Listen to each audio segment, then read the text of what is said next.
Welcome to a special St. Tammany Parish Council meeting. We'll ask Mr. T.J. Smith to say the prayer and Mr. Arthur Laughlin to say the Pledge of Allegiance. Please rise. Let us bow. Father God, in the name of your Son, Jesus, we come once again with humble hearts and contrite spirits just to say thank you for this blessed opportunity that you've afforded us once again to assemble ourselves at this place that you provided. We thank you for your love, your peace, your joy, your long-suffering, your gentleness, your goodness, your meekness, your faith, and your temperance. We pray, oh God, that this meeting tonight will be one that is pleasing in your eyesight as we leave one year and enter into another through your amazing grace and your grace only. Give us, oh God, the temperance, oh God, to be loving and kind, oh God, and respectful one to the other. And when we're through with this business, dear God, we'll be so very careful to give you all the praise, honor, and glory. For it's in Jesus' name we pray and ask it all. Amen. Amen. I pledge allegiance to the flag of the United States of America and to the republic for which it stands, one nation, under God, indivisible, with liberty and justice for all.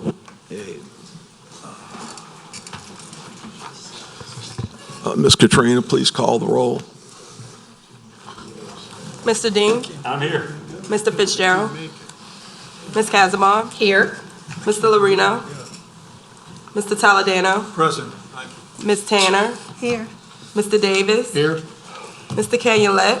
Here. Mr. Mike Smith? Here. Ms. O'Brien? Here. Mr. Laughlin? Here. Mr. Bender? Here. Mr. Airy? Here. And Mr. T.J. Smith? Present. We have a quorum. Thank you. Before we go into our two items, which is one resolution and a discussion matter, Mr. Airy would like to present a PowerPoint presentation. Mr. Airy.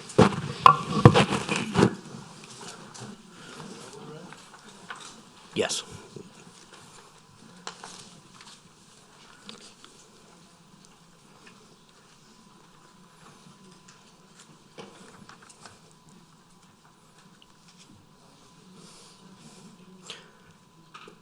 So obviously we're here for the veto override potential session here.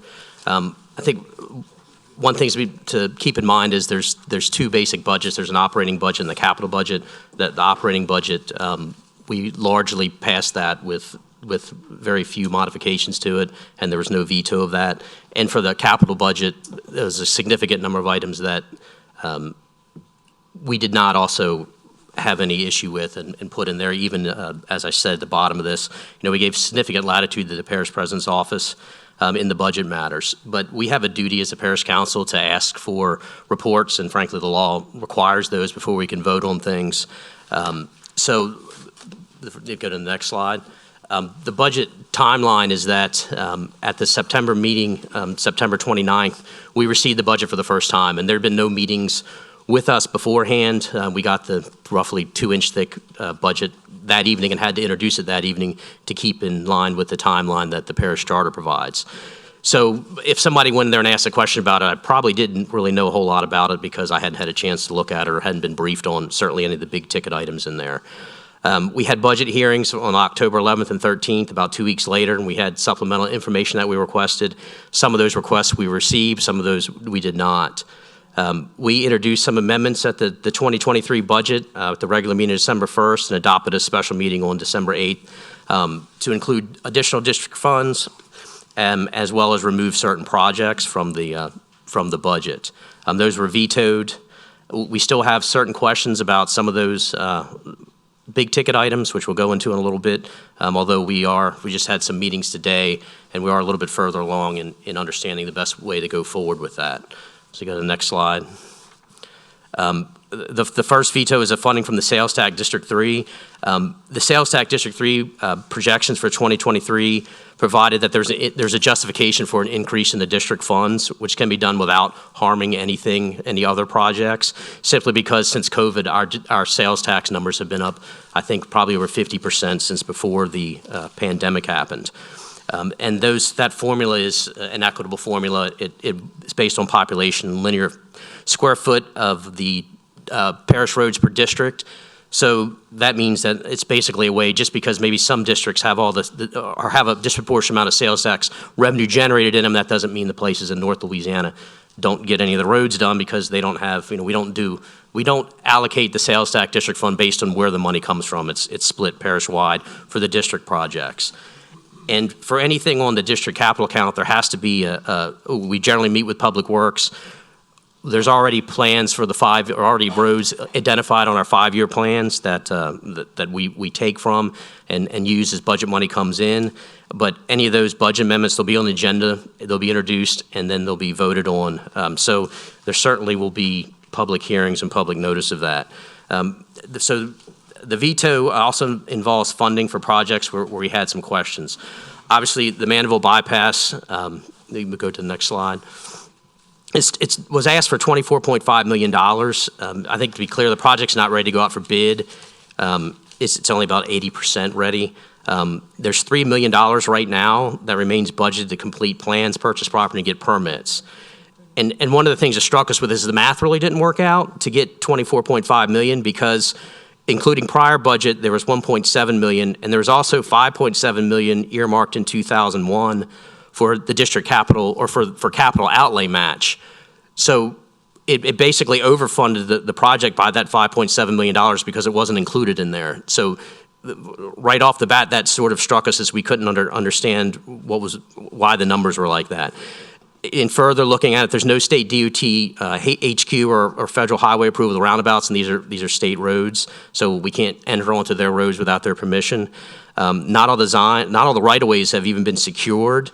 Which it looks like for at least 3 of these parcels, we're going to have to file lawsuits in order to take that property under eminent domain law. So obviously, that's not something that's going to happen right away. There's no final design approvals. Also, since this project came up in 2014, there's been a significant increase in the cost of it. Mandeville, my understanding, has agreed to pay 20% of it, so they're on the hook for about $2 million more, which at the last meeting they indicated they would be willing to contribute some more money toward this. There's also a 30% design contingency in the April 2022 estimate provided, which I would hope that with a little bit further along in this process, when it came to the council, we wouldn't have a 30% design contingency, because if I remember correctly, that's what they call a wild-ass guess for budget purposes. And there's also, and I think the issue that's somewhat confusing to a lot of us and maybe even to state officials, is the capital outlay request. That was submitted for approximately $17 million for this project, which generally you wouldn't submit that unless you thought you were 2 or 3 years out, because you're trying to time when the state has the money versus when you're getting the money in for the project.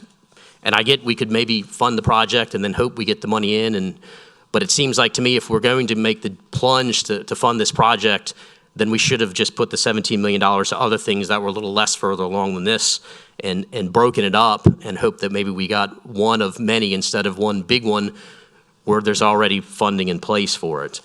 But I think, as everybody said, once those issues can be worked out, I don't think anybody was against this project. We just wanted to see a little bit further along. And as I'll show, the money is still in the budget to do this project.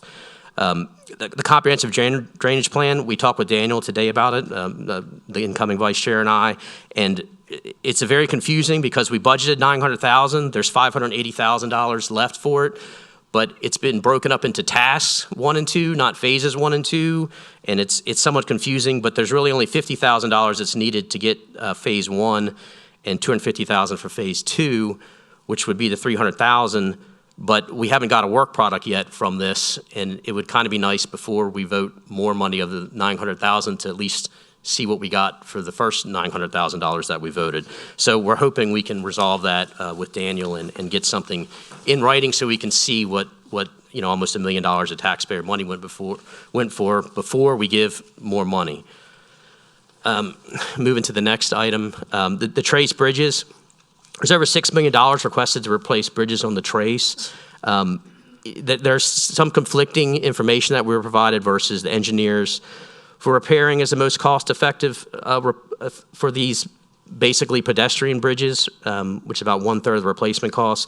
Once again, we met with Daniel today. We have the bridge inspection reports. We're looking at those, and we're going to try to work out hopefully some sort of compromise on this, potentially where we maybe fund some design work on it so we can get a little bit better estimate on these. The simple fact of the matter is generally it's about $1 million or so to budget on the trace for repairs. So this is a significant big ticket item.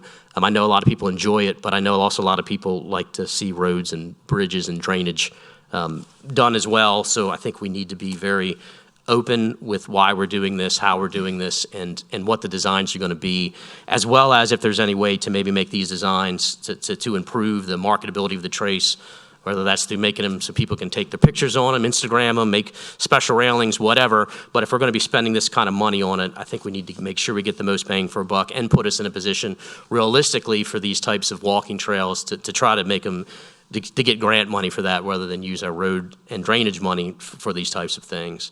The Spanish Trail Heights subdivision drainage improvement, there was $900 requested for construction.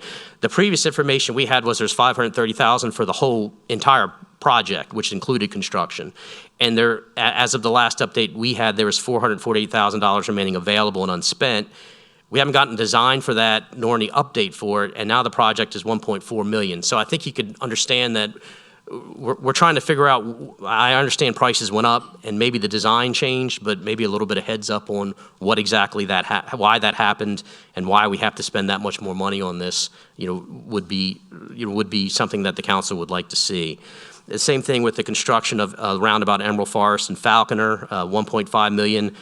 Really, it was requested with no justification. There's over $4 million in the budget right now, and in November we added $1 million to the budget amendment without any questions being asked. So we certainly cooperated as much as we could, but now after we did $1 million, we're asking for another $1.5 million. And I think before we keep going down this road of sinking money into a project where my understanding there's not even a roadway alignment yet, that maybe we get a little bit more information and somebody sits down with us and explains exactly what's going on and why we're doing that. Next slide, please.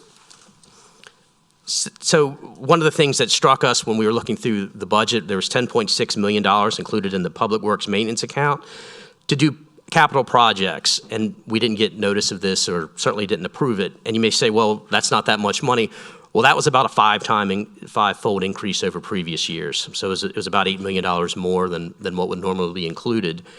And so when we asked why was that, we were told that, well, from now on, any projects that are less than $100,000, they're not going to be part of your district capital accounts. They'll be taken from this, for lack of a better term, slush fund, because there's not going to be any budget amendments that need to be done to do those projects that are up to $100,000. No hearings or anything, because it's basically a lump sum fund of money, and anything can be done up to $100,000 anywhere in the parish, rather than in certain districts or certain, individual council districts through the formula that we have. So we basically took that money and moved it into our district capital accounts where there will be those public hearings and there will be those accountability and transparency of where the money's going, and as well as a complete equitable distribution of the projects. All right, next slide.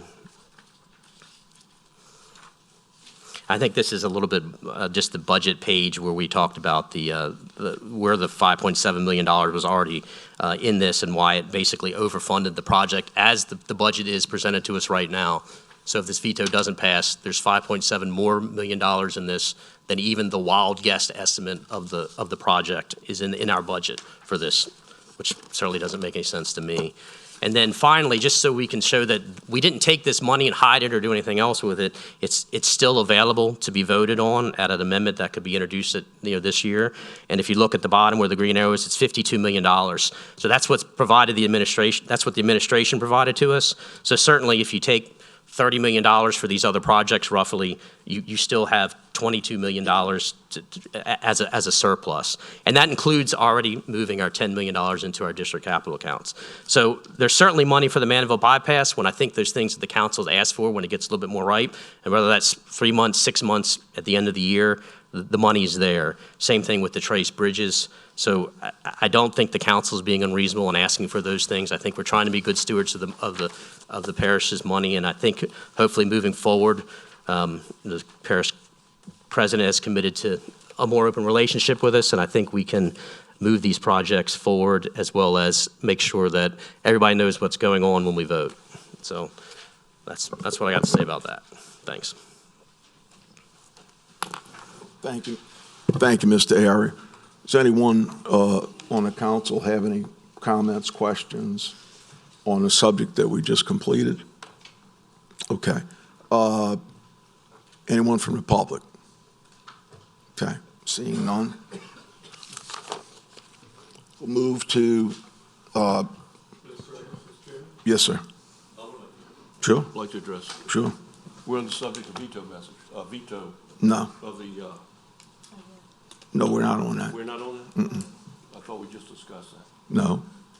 No, I said Mr. Airy wanted to make a PowerPoint presentation. Regarding the veto. No, when? Okay, Excuse me, yeah, it's regarding the budget in general, okay. okay? It's the capital budget. That's globally, it's about the capital budget and how it got put together. I mean, it's pretty self-explanatory. Will there be an opportunity to Yeah. discuss the veto? Sure, because that is under discussion in other matters. Yes, certainly. Okay, so just as a reminder, on these two items, there's a 3-minute time limit for each member of the public wishing to speak for or against an item on the agenda, except appeals. We have no appeals on this. To ensure that all speakers are heard, please hold cheers and applause. Anyone who wishes to place a comment in the record but who does not wish to speak at the podium may fill out a speaker card and check the box indicating they do not wish to speak. So under resolutions, item 1 is resolution CS number C-6715, resolution to vacate in part the moratorium established by ordinance CS number 22-4971 on the issuance of building or conditional use permits for construction or placement of building structures on property within a portion of unincorporated town of Alton subdivision, specifically the property located at 62274 North 10th Street, Alton, Louisiana, Ward 9, District 14. Mr. T.J. Smith. Thank you, Mr. Chairman. If I may have a point of privilege in taking some action on this resolution, I appreciate it. Sure. Subsequent to me making a motion on this resolution, I would like to say to not only, if I may, Mr. Chairman, Yes. the parish government, the parish council, and to the listening audience. This will be my last official act as a government official here in District 14 in St. Tammany Parish. Tomorrow I will recognize the official, my official resignation from parish government and as parish councilman of District 14. But I want to say at this time that if I'm able Yes, to, as I prepare to make this motion, that it has been an honor and a pleasure to work with each and every one of you. It's been an honor and a pleasure to serve the people of St. Tammany Parish. Being a native of this parish, I've seen it go through its ups and downs, the growth, the good and the bad, and it's been quite an experience. It's been a real learning experience, and it's been a real fun experience. And there are a lot of things that I could say tonight that I could possibly recommend to each and every one of you that you may want to consider as you go forward. But St. Tammany Parish is a great place to live. It's a great place to raise a family. It's a great place to do a lot of different things, and it can continue to be. But one of the things that we've got to be mindful of as we go forward that none of us, as much power as we think we have the power to do anything without the grace of God. And I would admonish you out of everything else I could say to you tonight, make sure that you keep him first in everything that you say and do on behalf of the people of this parish. And if we do that, we can't go wrong. And the people that we serve and that we love so much, and this parish that we love so much, they will be the benefactors. To the parish president, to all of my council colleagues, and to the public at large. Thank you so very much for giving me this opportunity to serve for the last 20 years in parish government. Started off as a police juror, then as a parish councilman, and then the rest. We know the rest of the story. Okay? But once again, thank you so very much as I make this motion to vacate, in part, this moratorium in the town of Alton as we go forth. And I'd like to get a second if I could. We have a motion, seconded by Mr. Jimmy Davis. Seeing no comments from the council, any comments from the audience? Mr. Kurt Drum, come on up, please.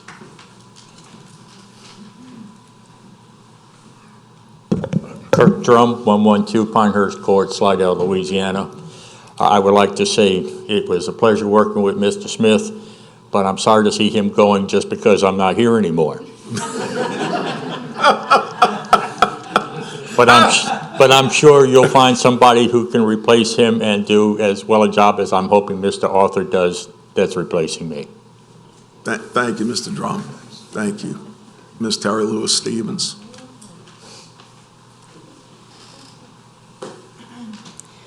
Mr. T.J. Smith, thank you for your service.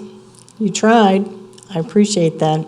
And I'm sure that you will, as Mr. Kurt Drum has already admitted he will, be an advocate on this side of the railing.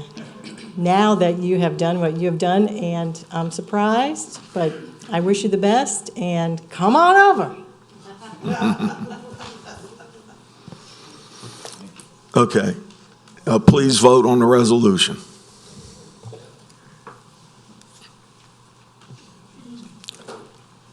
The motion is unanimous with one absent. TJ.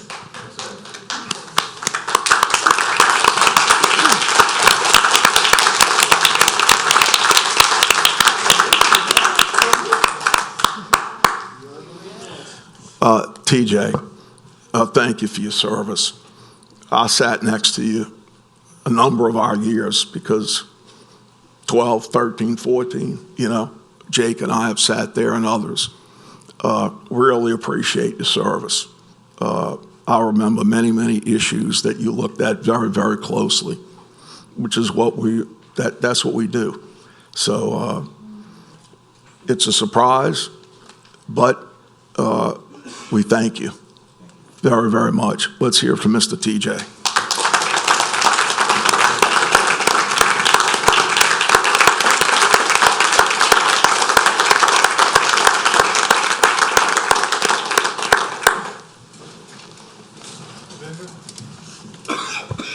Who's that? Ms. Toledano? Okay. With the chair's permission, TJ, I wouldn't feel good with myself if I didn't say this to you.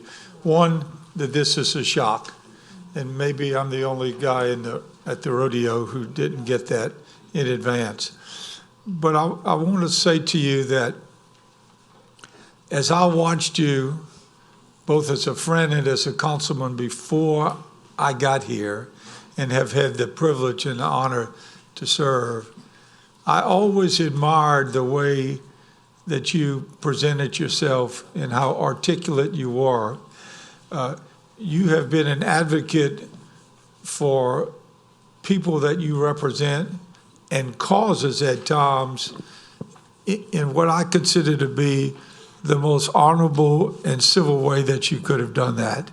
But not only that, as you dealt with issues throughout our years of serving up here, the way that you could look at things objectively and then present your views in an articulate fashion and in a fair fashion, and often calling to our attention things that maybe we did not think of in terms of looking at the issue. I've always admired you for that. I consider you a friend, a dear friend. I consider you someone that I admire and hope to emulate and continue to emulate myself of and how you present yourself. And I just, for one, and I know of many who say that it's been an honor and privilege to serve with you. Thank you, Mr. Chairman. Thank you, Mr. Toledano. Okay, so that resolution is passed. Moving on to the next item, discussion and other matters. Item 1, motion to override the veto of ordinance calendar number 7110AA.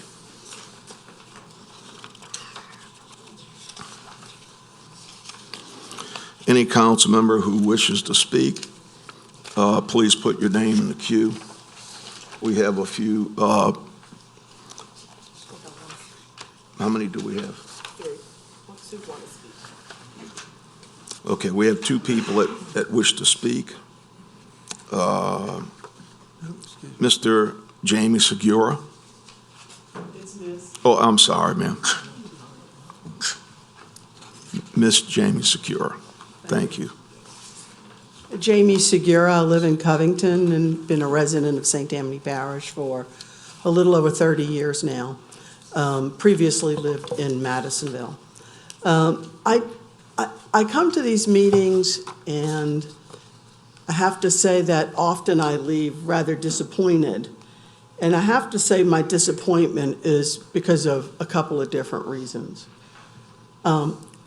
President Cooper, who presented, I thought, a pretty good darn budget there, the way he is spoken to by some council members is just horrendous. And I want to remind you all that he's a parish-wide elected official. He wasn't elected in a district. He was elected by the entire parish. This road, this bypass road, is so very needed. I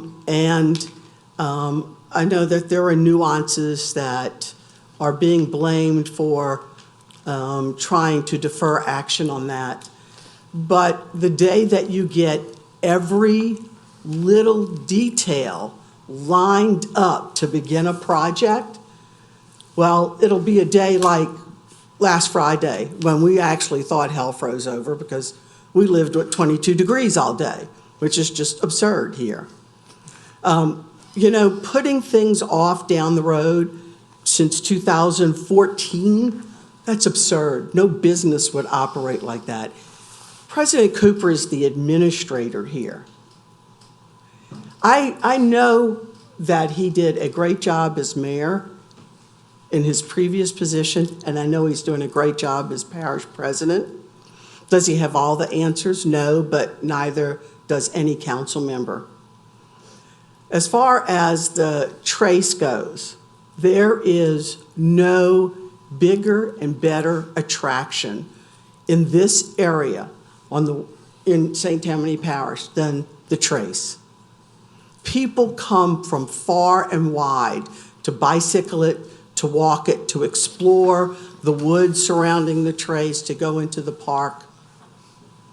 It's one of the main reasons that people come from New Orleans over here to visit, and it's an economic engine. And to shortchange any repairs is just, it's irresponsible in my opinion. I am an opinion of one, but I got to express it today. So I want to thank you, and I don't support the veto of his budget. I think President Cooper needs to be given the opportunity and be supported by the council to move forward with his proposed budget. Thank you. Thank you, ma'am.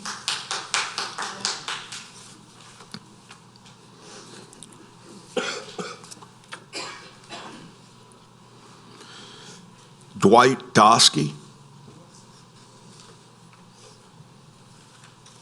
is Dwight Dosky. I'm a resident of Covington and have been off and on a resident of St. Tammany for over 60 years. I think were I in your shoes, would also be upset were I not consulted in advance about budgets. I think it's horrible that there's not a better working relationship. I would be very, very upset with that. I think the question, though, is whether or not this is a rational response to go ahead and override. And I think I have some questions of you all, because perhaps I think Mr. Airy might have answered some of my questions, or at least gone in that direction. Because I don't know whether pulling money away from projects proposed by President Cooper and putting them into unspecified uses in a district-by-district basis is the proper response. I think, Mr. Airy, and perhaps you can actually best answer this, but did you say that putting money into those unspecified uses would still allow for oversight by the council and a vote on each and every project by the council? Is that correct? Maybe somebody can clarify that for me. You have a comment period. It's not Well, a that's, question. okay, but my comment is actually asking a question for you all to come ahead and be honest with us about that. Well, I think I was very honest. I think the answer's within the presentation that I put forward. So in other words, there would be oversight for those unspecified uses. It's not just at the discretion of each council member, is what you're telling me. They have to be voted on by the entire council. No. Okay, thank you, because I think that is important, and I think that each and you, every one of you has been considering, and I think certainly Mr. Airy has, as to what better use can be put for these monies than perhaps continuing to fund the drainage study, which I understand we want to get the results out of those, but stopping it at any point, delaying it, is something that, as we see in every planning and zoning meeting, is to delay really the inevitable solution that we need to find. So I think that I worry as to whether or not there will be an incentive to spend the money that you assure me that is still going to be available for President Cooper's projects. When you tell me, no, this money is still going to be there, I wonder just for how long? Till January 20th? Till February 20th? Till March 20th? Hopefully you'll get answers for it, but we've also got to get some assurance. If you're not going to go ahead and fund his budget, we've got to get assurance that that money really will be there. And that's what I'd like to hear from the council tonight, that we're not looking at just other projects and going ahead and torching his budget in the meantime, just as an act of political vengeance. Thank you. So, Mr. Dosky, would you like part of your question answered? Oh, definitely. Okay. Definitely. So, and this is just factual information, and you can't get everything into the mind of the public through newspapers or press releases or whatever. You can't get every single thing. So for years, Public Works has always had about $2.5 million for incidental issues, as you have a small item, maybe a couple of culverts that were missed. Instead of having to come back to the council for a budget amendment, they have $2.5 million in there for these incidentals. That's always been the case. When the budget was presented to us, that $2.5 million went to $10 million. Now, what changed? With the $10 million, any budget item that is at least $25 million has to come on the agenda. 25,000. Excuse me, 25,000. Thank you, Chris. 25,000. That means you get to see it, the public gets to see it, we get to see it. We get to see the purpose of that budget amendment, okay? It's in the background information. With increasing this $2 million for Public Works to $10 million, with that would have been an increase on what appears on the agenda, not 25,000, not 40,000, not 80,000, not 98,000. Only if it's $100,000 or more would the public see it on the agenda. Would the council see it on the agenda? So Public Works is a fine entity. We enjoy working with Public Works. All of our departments do great work. But do we want $8 million spent, that it has no designated use. The public would not know what it's being used for. The council would not have to approve that budget amendment of $100,000, 4 times more than the $25,000, okay? That's not transparency, in my opinion. It's the opposite, okay? I'm not blaming anyone. I'm simply talking about the subject matter, okay?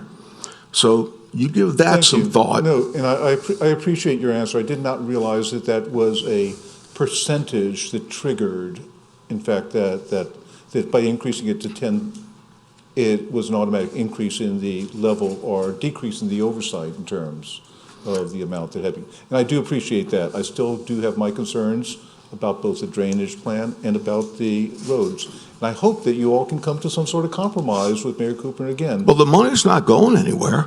And that's one of the things I wanted to be assured of. And Sure. I appreciate you all going ahead and answering that for me. Thank you, sir. Thank you.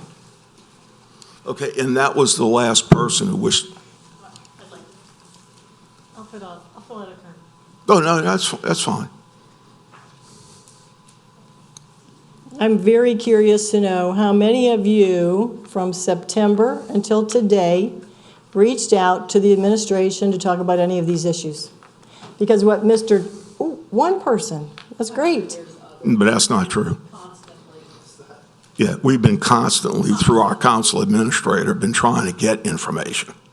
Okay, and we'll hear from the other side in a minute, I guess, because from what Mr. Airy said at the beginning, when you got the information in September, that's an awful lot of time to be able to look over the budget, and you're much more familiar with it than most of the people in the public.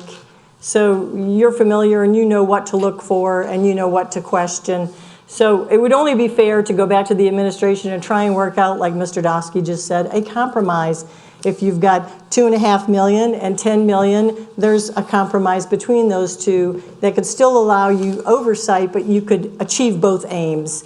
You could, instead of it being $25,000 versus $100,000, and we all know that construction is hideously expensive right now, you know $100,000 could vanish this fast between this week and next week on any given proposal that was a bid out to anybody to come up with a number. So why wouldn't something in the middle, 50 or 60 or 70,000, be just as reasonable? Why can't you come to that rather than you say one thing, he says something, pot shots are flown around, and so why don't you just come to a happy medium between the two for the people? That's my question. Thank you. Thank you. Mr. Lorino. Thank you. I'm going to answer Ms. Stevens. Ms. Stevens, you know this very well.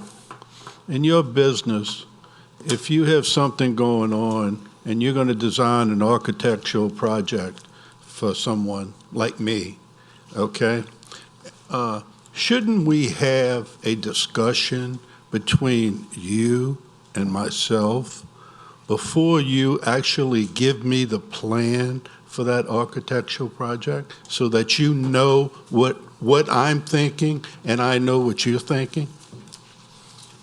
Want me to answer? Yeah, that's why I asked you the question.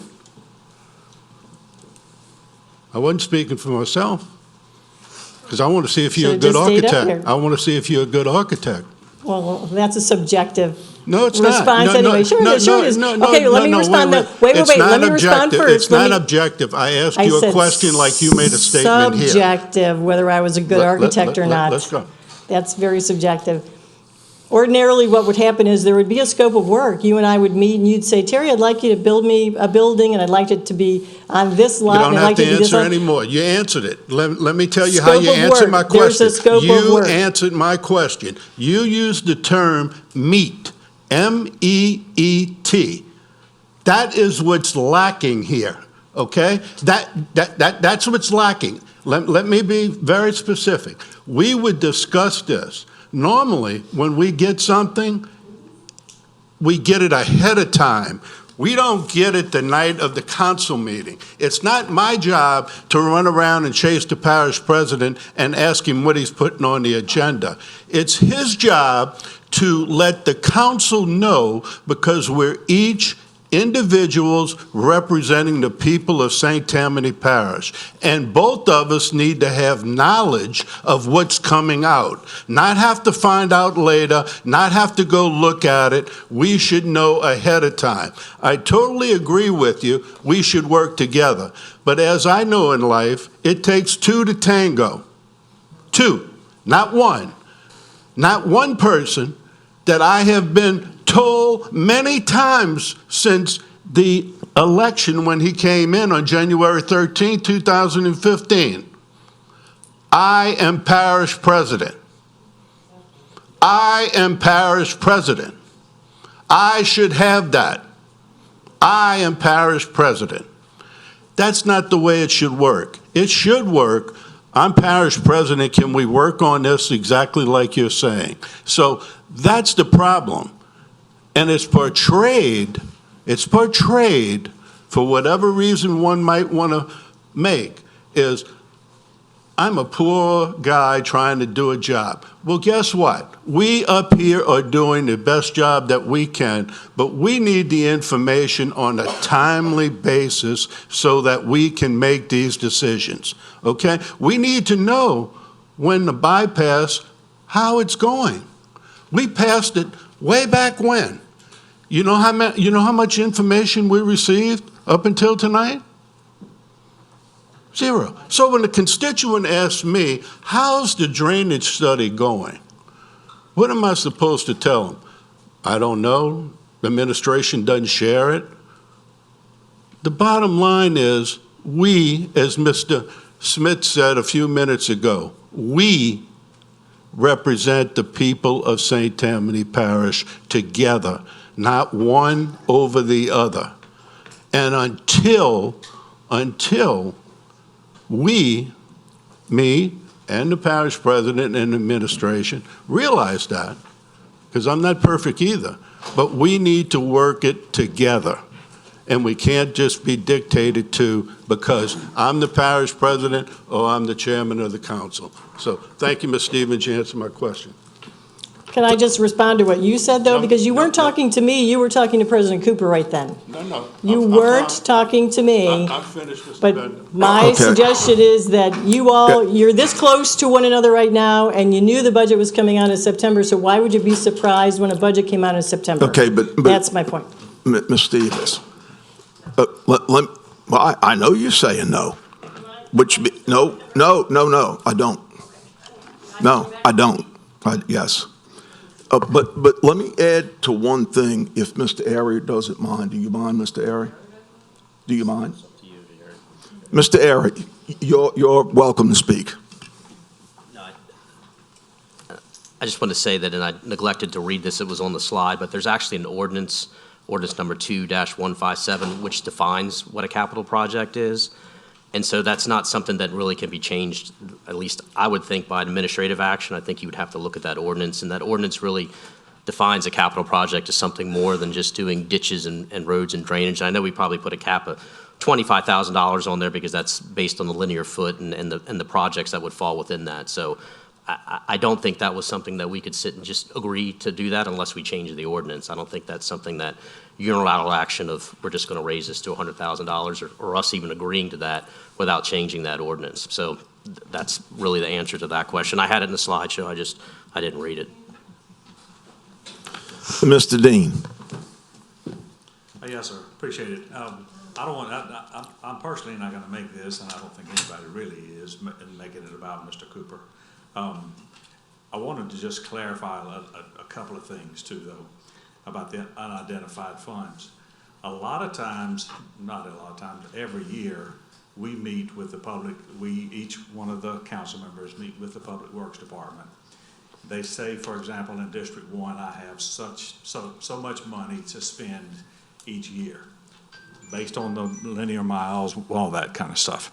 And so if there is, let's say I have $1 million and I spend about 800,000 of it, 900,000 of it. There's $100,000 that's sitting there. I know that next year, maybe I paved a third of Brewster Road, for example.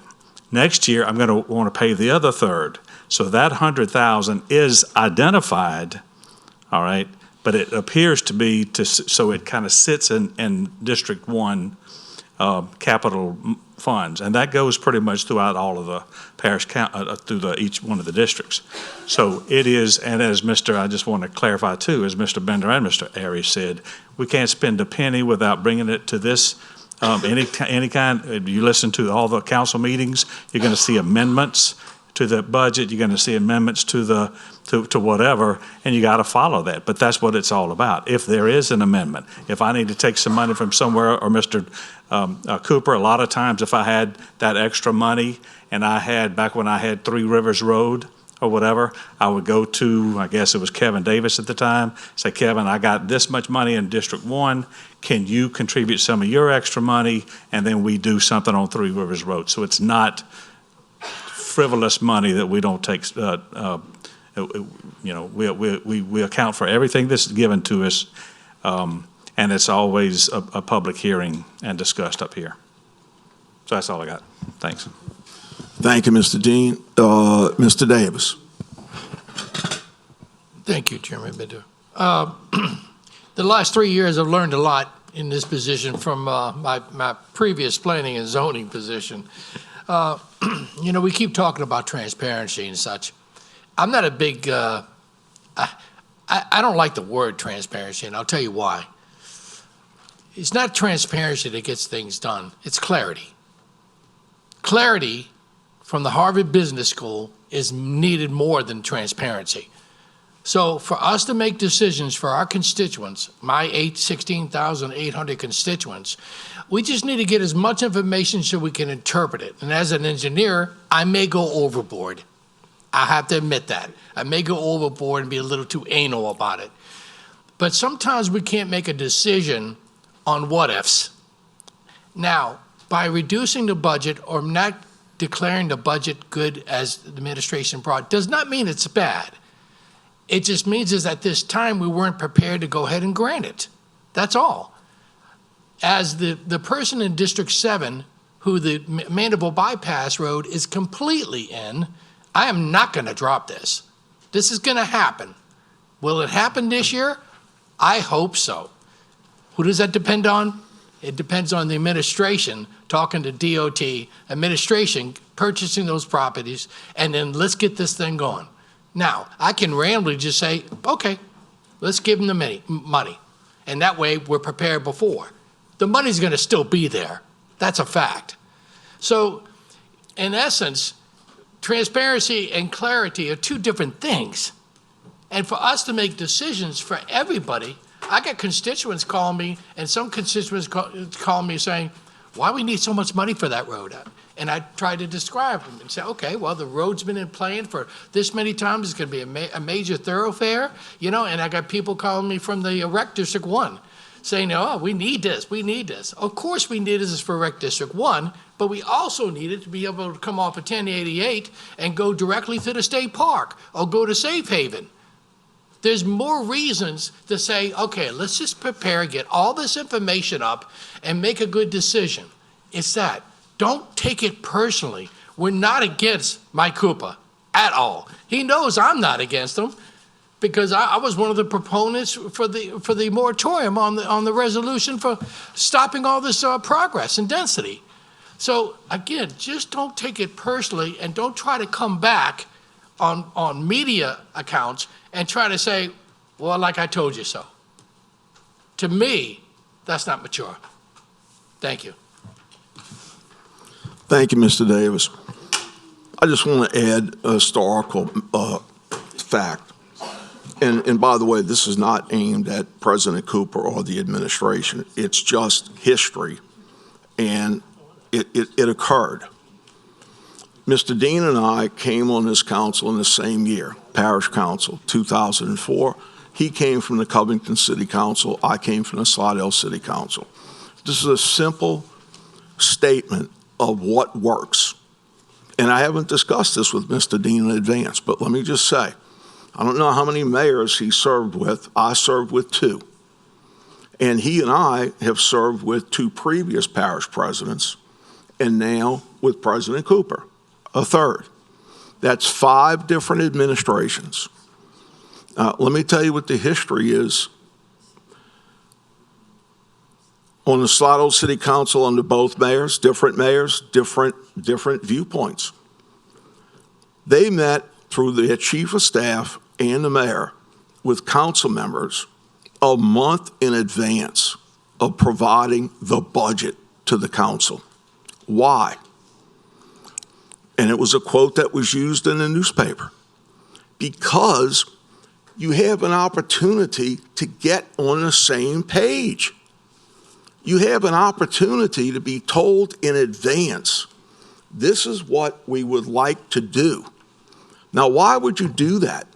You would do that so that, as Jimmy said, clarity of information, the reason why we would like to propose that, and if there are any objections, you get objections at that point, and you discuss the topics, and they're wide-ranging. The same thing with 2 previous administrations on the parish council, right, Marty? 3-4 weeks in advance, we're meeting, not for permission. It's not the permission stage. It is, let us both understand what you're going to be getting that has some things in it that you're likely to have questions about. So let us present the reason for you. So, for example, I have a project in here, and it's not far from my home. In the project, it even says, streets yet to be determined. That's a project that's ready to go. I know that subdivision like the back of my hand. Raising from 25,000 to 100,000. You got to talk about it in advance, because otherwise, all you're saying is, here's the budget. Hopefully, council members and the administrator can find, well, where did the 2 million go to 10 million? And why? Okay? So we're better off as a government, and that's what I hope for in 2023. It's not being at odds. It is being, one, discussing one person's view and the other council members' views, because let me tell you, council members know their districts very, very, very well. Okay? Very well. Why? We get the majority of the phone calls from our people. We're still able in St. Tammany to go out there and see people at their homes, look at their ditches, and communicate through work requests. We're not just a legislative body. We're still out there on the streets with the people. So when we meet with Public Works every summer, they have a wealth of information, and so do we. But we work together to determine what are the best streets. That's all I want to say. I hope for the future's sake, for both sides, that we have these meetings in advance of that, here's the budget, because the outcome will be better overall for everyone. Thank you.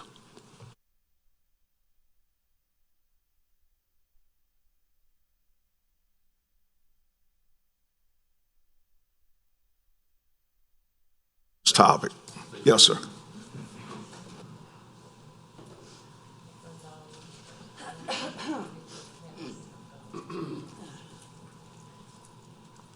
Thank you, Mr. Chairman. Good afternoon, members of the council.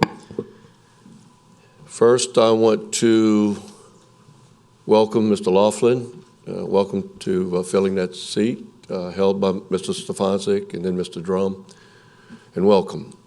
And Mr. T.J. Smith,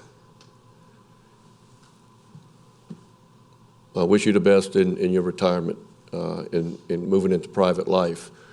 You weren't sitting but 10 minutes next to Mr. Laughlin when you got up here and announced that you would be leaving. So I don't know if that had anything to do with it. but we do wish you the best in your endeavors.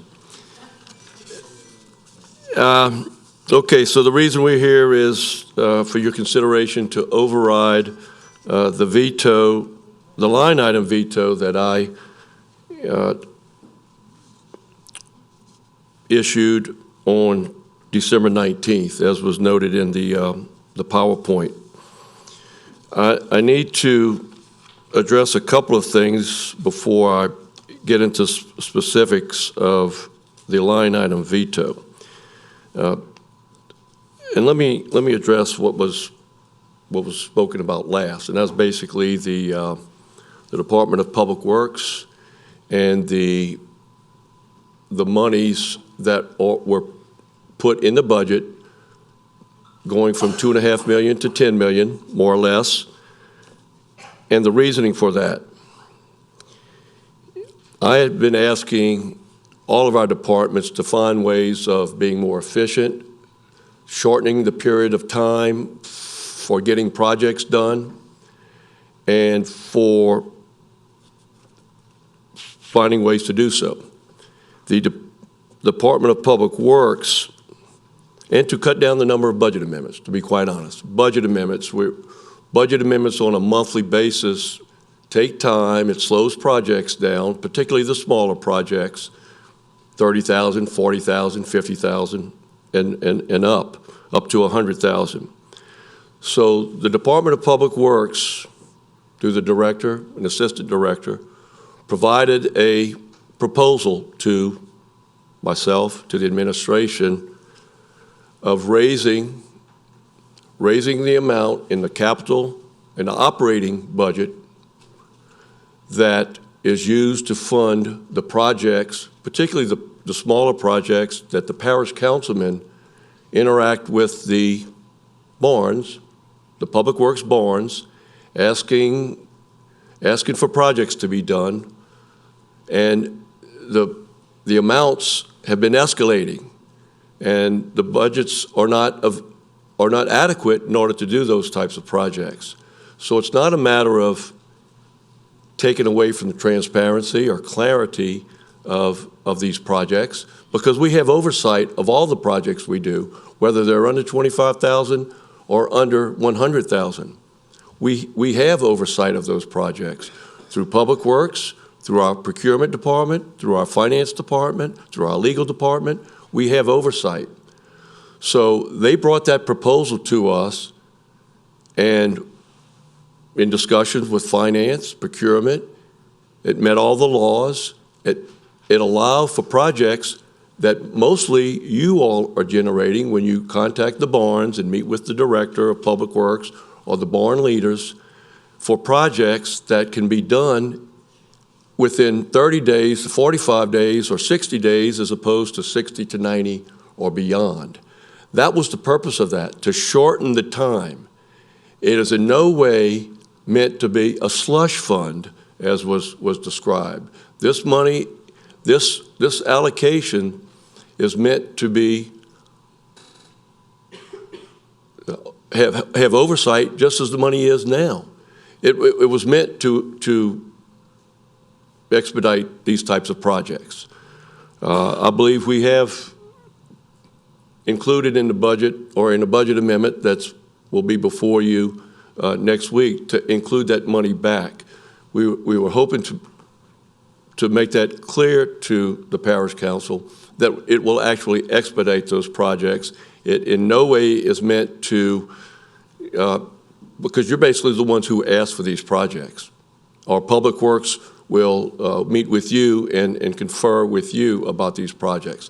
That's what that was meant for. So if there was a misunderstanding about that it was a slush fund or anything other than having oversight, I just wanted to clear that up.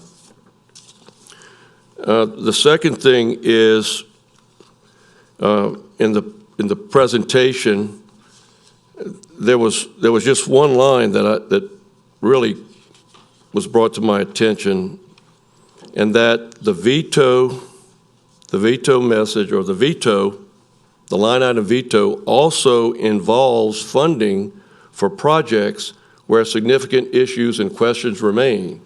And those are the 5 projects that were listed, those 5 major projects that were taken out of the budget when the almost $11 million of unidentified projects was included.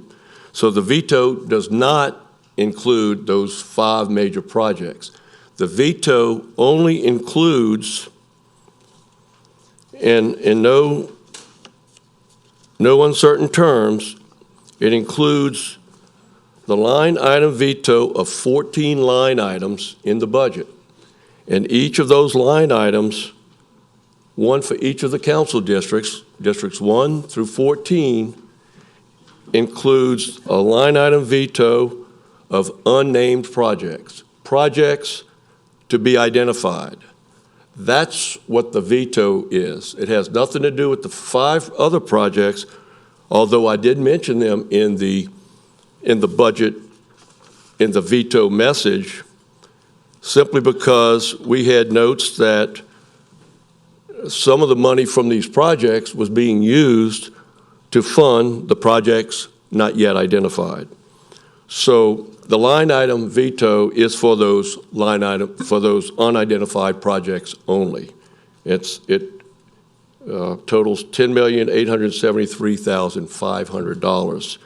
That is what is being vetoed, or that's what I indicated a veto. You also included other projects in the budget amendment that you provided, some in many of your districts, turn lanes, striping, and other small projects. Those were surprises to us as well. But I concurred with those. Our staff concurred with those as well. What stuck out was the projects to be identified. And I think that you all could understand that that's where the lack of transparency or the lack of clarity is when you have almost $11 million of unidentified projects. That, the term that Mr. Airy used could probably be used there. And as far as communication, I do want to say, too, that earlier today I did have a meeting. I invited Councilman Airy and Councilmember Tanner to meet and to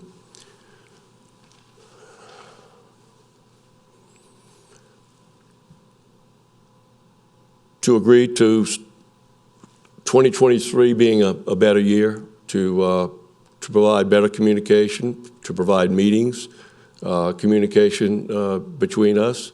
Like Councilman Lorino said, it works both ways, and we certainly, our administration is going to be open toward that as well. But be that as it may, you read the budget, the veto message. In no uncertain terms, I still feel and do not believe that this $10 million, almost $11 million, should be allocated as such at this time. I can't think of any projects that have any more importance that cannot wait until the middle of this year, when I hope to propose a supplemental budget in the middle of the year to add projects that may have been missed in this budget, but yet before next year's budget, 2024 budget.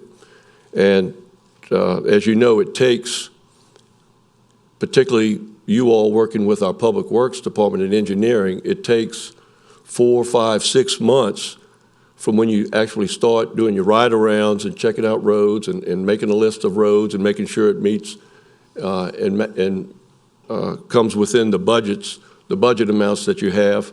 It takes that long to identify projects as such. So I feel it will be very difficult to identify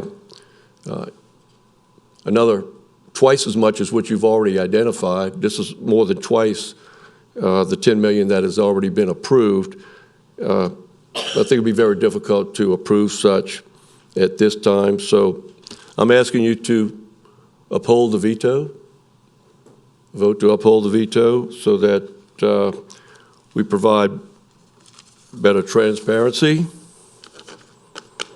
And as we continue to try to earn the trust and confidence of our citizens, I think this is a big step in doing that. So I ask that you uphold the veto. Thank you. I'll answer any questions if you have any.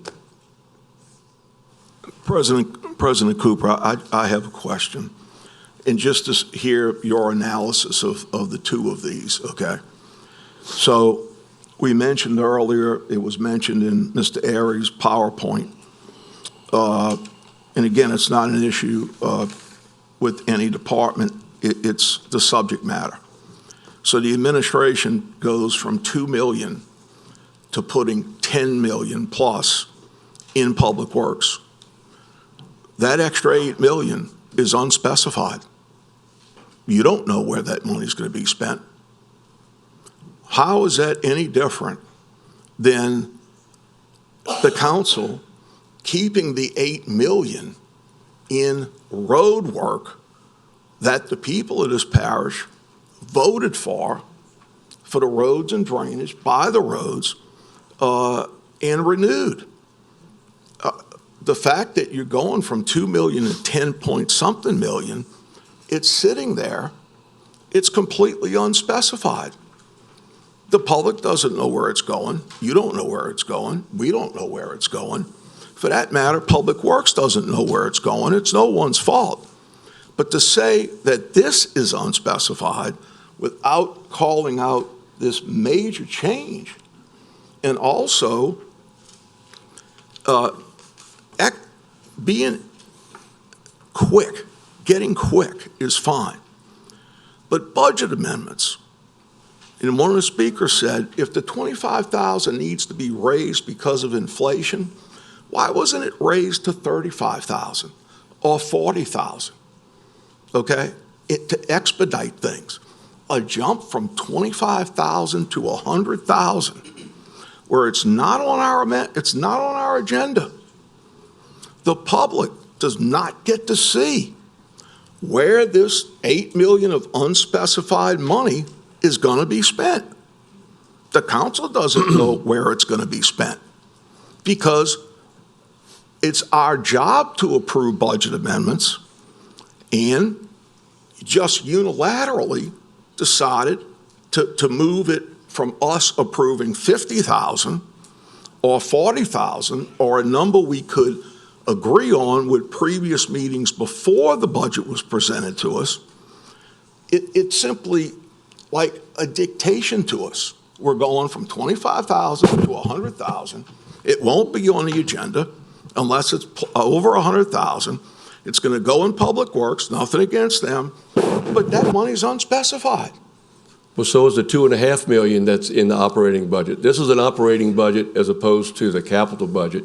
And Leslie could perhaps explain that a little better, the difference in that. No. I understand that.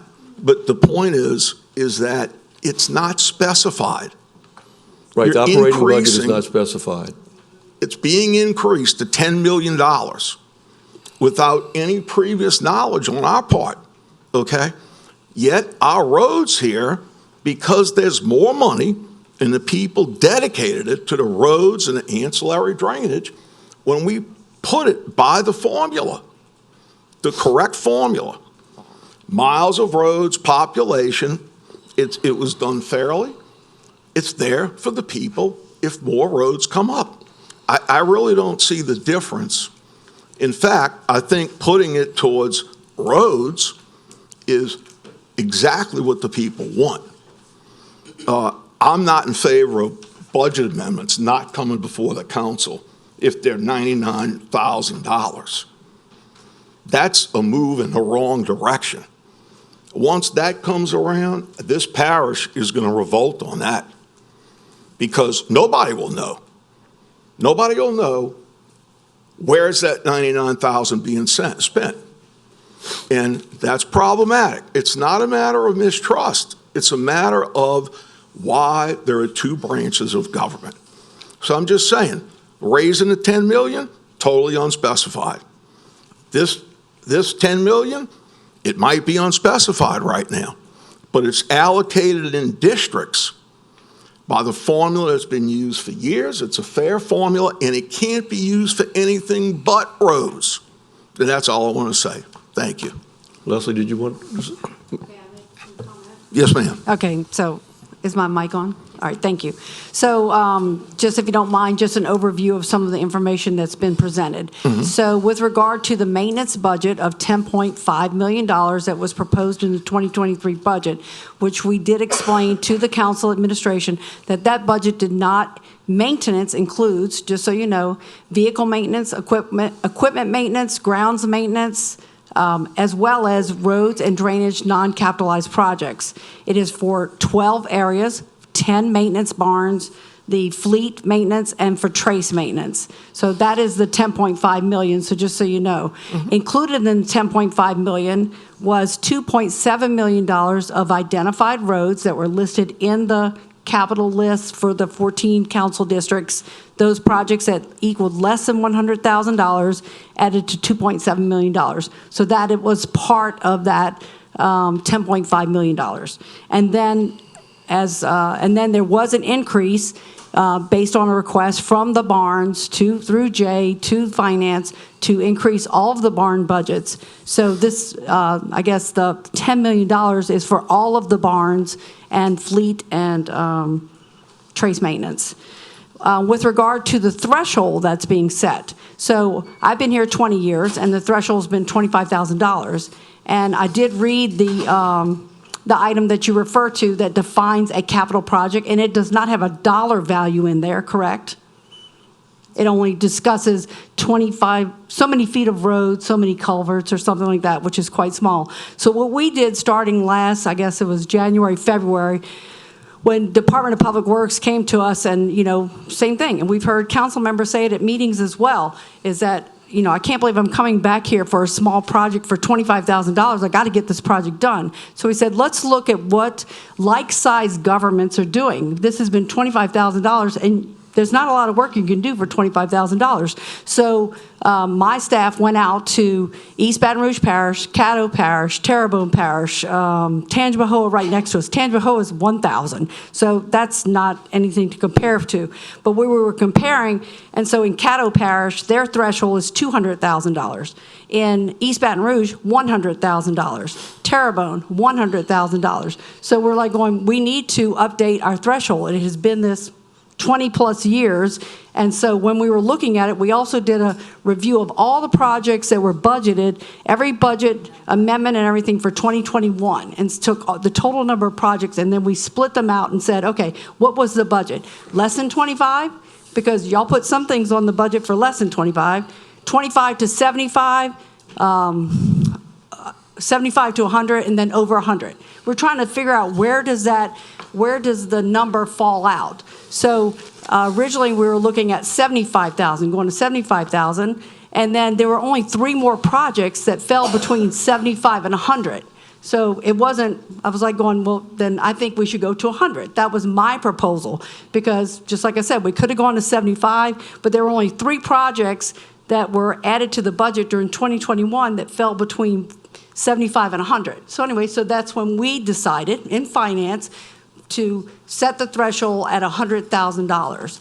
And so, so the threshold came from us. It was based on a review of historical transactions and what like-sized governments were doing with regard to capitalization. Okay, thank you, Ms. Leslie. You're welcome. Ms. Tanner. Thank you, Leslie, for the comments.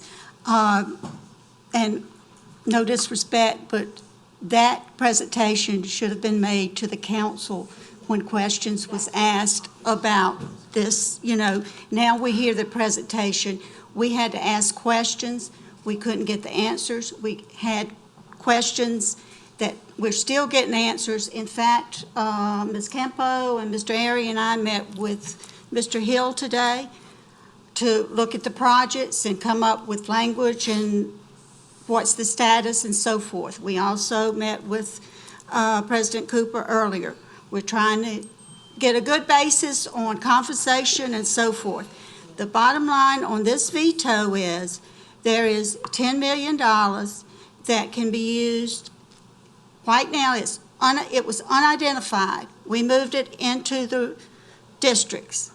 Although it's still unidentified, and I know unless we meet with Public Works and Engineering and come up with projects and bring it back before this council, that money cannot be spent or used. So it's only unidentified because we didn't have time to come back with the projects. We have to do this before it moves forward.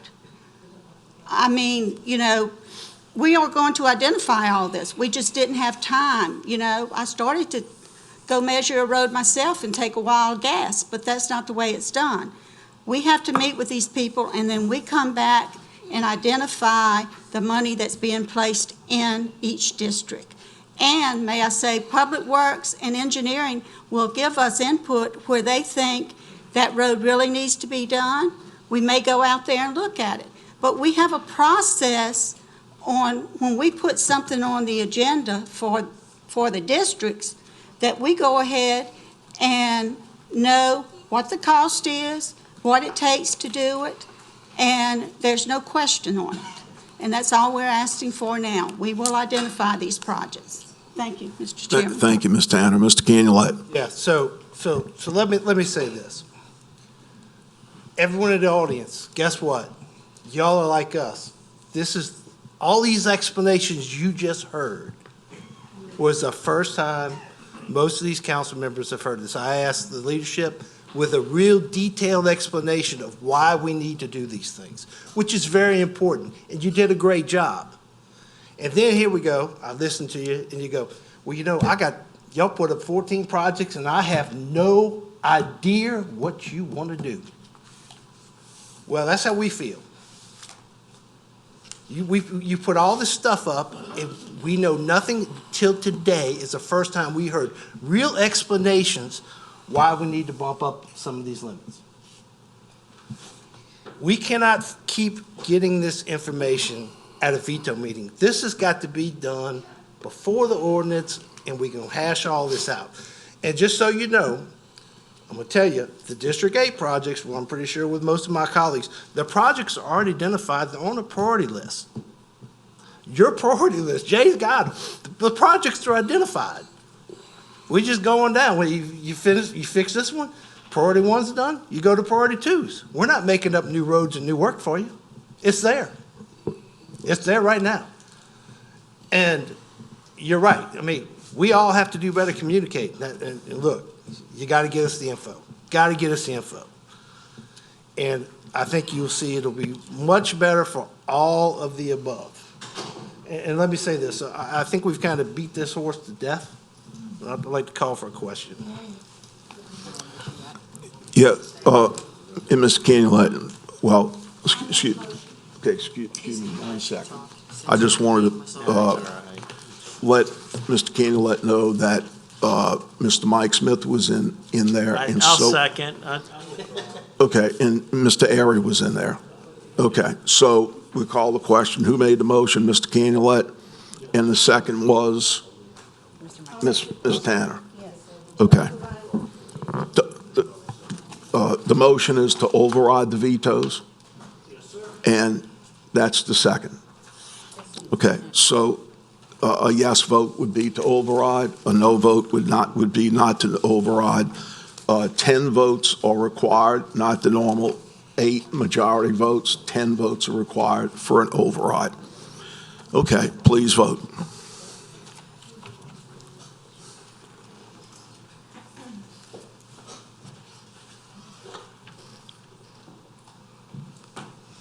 The motion passes with 13 yeas and 1 nay. Okay, thank you.